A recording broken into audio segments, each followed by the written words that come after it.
VFD service ചെയ്ത് തിരിച്ചു വെക്കുകയാണ് സർവീസ് കഴിഞ്ഞിട്ട്. അപ്പോഴത്തേനും ഒരു ചെറിയൊരു കാര്യം കാണിക്കാനാണ്. ഈ ഒരു സാധനം കണ്ടോ, ഇതൊരു ശരിക്കും പറഞ്ഞ ഒരു പ്രൊട്ടക്ഷൻ സർക്യൂട്ടാണ്. ഇതെവിടെ വരുന്നതെന്നറിയോ?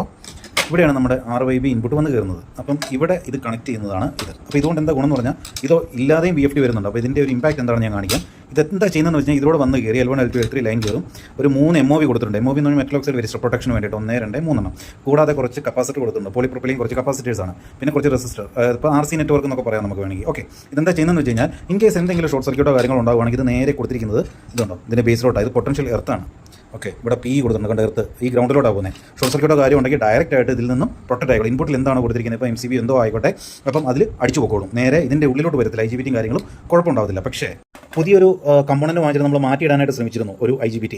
പക്ഷേ ഈ ഒരു VFD ആ ഒരു പ്രൊട്ടക്ഷൻ ഇല്ലാത്തതുകൊണ്ട് തന്നെ ഇതിൻ്റെ പവർ സപ്ലൈ കാര്യങ്ങളെല്ലാം കേടായിട്ടുണ്ട്. ഇതിൻ്റെ കുഞ്ഞു പല സാധനങ്ങളും ഇതായിട്ടുണ്ട്. ഇതിൽ നിന്ന് നല്ല സ്പാർക്ക് വരുന്നുണ്ട്. അപ്പോൾ നമുക്ക് IGBT ഇട്ടുകൊണ്ട് ഗുണമില്ല. കാരണം എന്താണെന്ന് വെച്ച് കഴിഞ്ഞാൽ ഇതിൻ്റെ